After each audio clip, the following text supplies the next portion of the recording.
What Apple story that broke yesterday?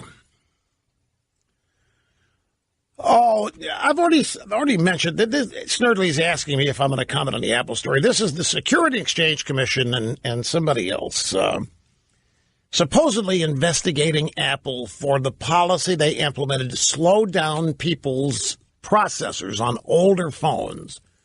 Because the conspiracy theory is that Apple has been purposely doing that to obsolete phones so as to encourage people to trade it in and get a new phone. And that is not why they were doing what they were doing. But the Apple detractors are out there and they're in force, and this is what they are accusing Apple of doing. But no, I've already explained what they were doing. I don't need to. There is one other Apple story, however, that. That's it, folks. This is. I'm going to use what's happening to Apple as an object lesson on media in general.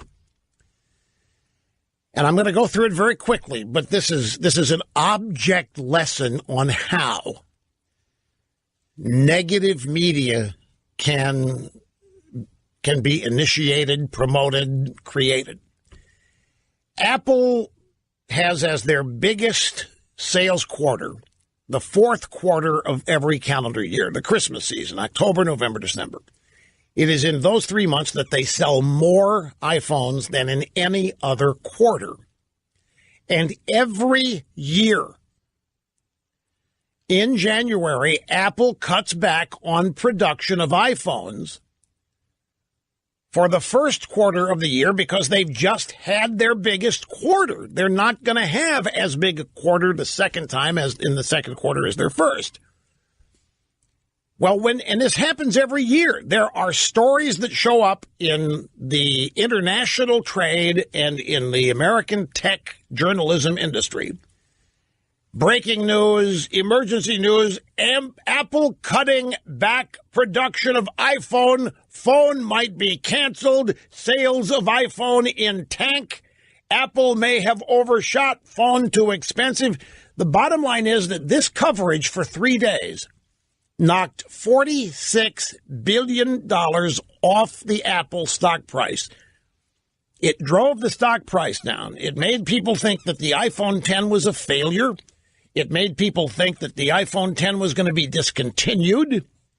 It made people think that Apple, for the first time, had built a lemon, and they did this. They were able to do this in 3 days.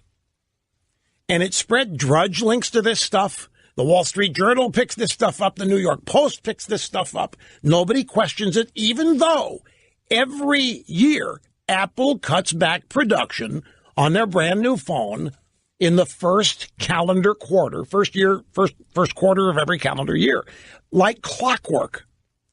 In the meantime, Apple sold a record number of iPhones in the fourth quarter in the United States. They sold 23 million iPhones in the fourth quarter. That's a record quarter for the United States. That doesn't include worldwide sales. The phone's not a lemon. It's not a bomb. It's not going to be discontinued. It might be discontinued because it's going to be refreshed. It's not a mistake. And here's the rub. Apple is forbidden by law to respond to any news about it in the 30 days prior to where they report their last quarter sales. So Apple reports tomorrow, or this afternoon at 5 o'clock, Apple will tell everybody how their fourth quarter was. Companies are required to do this. Google will do it at the same time. Google and Apple report today. So any news that is negative about Apple or the iPhone dating back to January 1st, Apple cannot respond to it by law.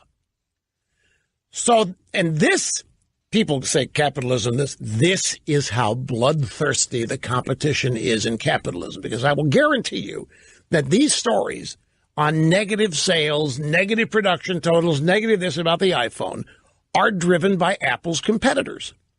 And they're driven by Apple's enemies in the media. And it happens to every company. And the bigger the company, the more it happens because the more people want to knock it off. Rip it off its pedestal. Same thing, you could say the same thing is happening in Donald Trump, except he's not forbidden from responding to it. But this is total fake news. It happens every year that Apple cuts back their production. It happens every year. It only makes sense. But now there are stories from all the component makers. Yes, we're looking to cut back our projections for our business in this quarter. And it just feeds on itself when it's standard, ordinary procedure that happens every year. And the same reporters report it. And the media reacts the same way.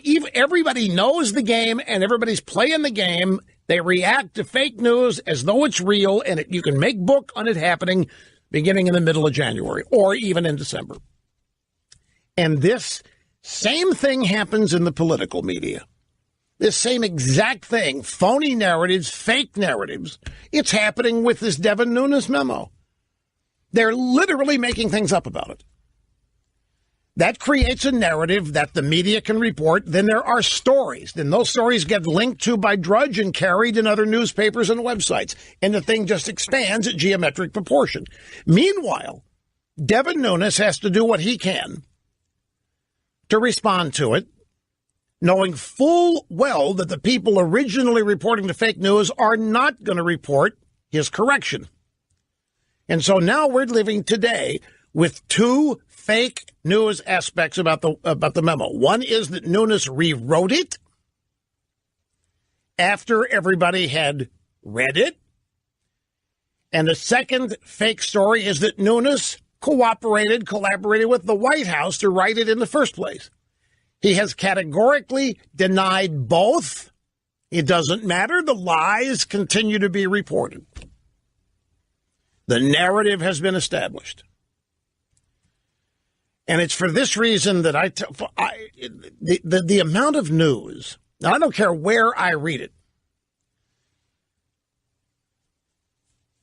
that I actually believe on first take is so tiny, and it's an ongoing battle. The temptation is to believe everything if it's written. I mean, that's how we're conditioned. It's printed, it's written, it's true. It's published, it's true. It says right there. Other people, I saw it on TV. It's true. Wag the dog. There is no war in the Middle East. Yeah, there is. I saw it on TV. No, it was made up, make you think it's happening. But no, I saw it on TV. I saw it in the New York Times. I saw it on CNN. I'm telling you, it's not true. This is how it works. This is how it operates. And people who are victimized by this have to come up with strategies to deal with it.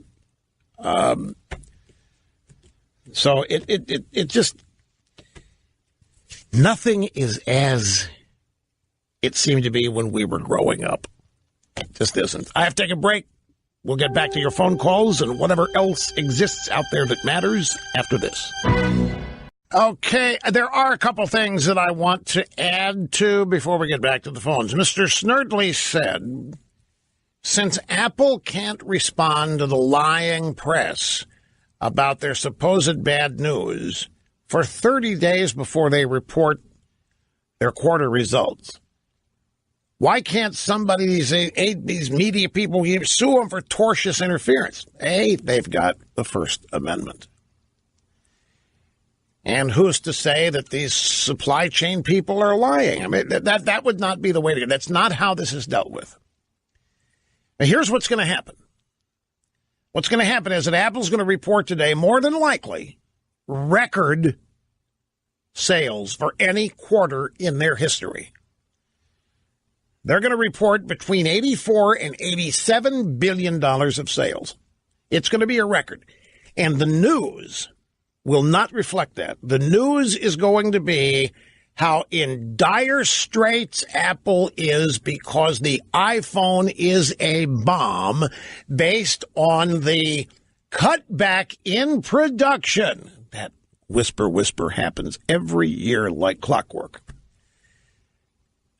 The way you have to look at this if you buy Apple stock, is as a buying opportunity. When they run the stock down, you run in and buy it at those prices because it's going to come back up, because all of this reporting on Apple is BS. It's all smoke and mirrors. And when I say their competitors are behind it, it's not just Apple. This happens to, every king of the hill in whatever industry. It happens in the big oil business, happens in big pharmaceutical. I mean, all these stories about the opioid crisis, however true that is, you think there aren't some companies being really damaged by this? You think maybe those stats might be being exaggerated? You just don't know, because you can't trust the media. In the meantime, stock prices go up and go down, and you never know if an Apple competitor is paying media to write this stuff. Actually, it is known that happens. But you just have to look at this stuff. It's cyclical. It happens every year. Buying opportunity.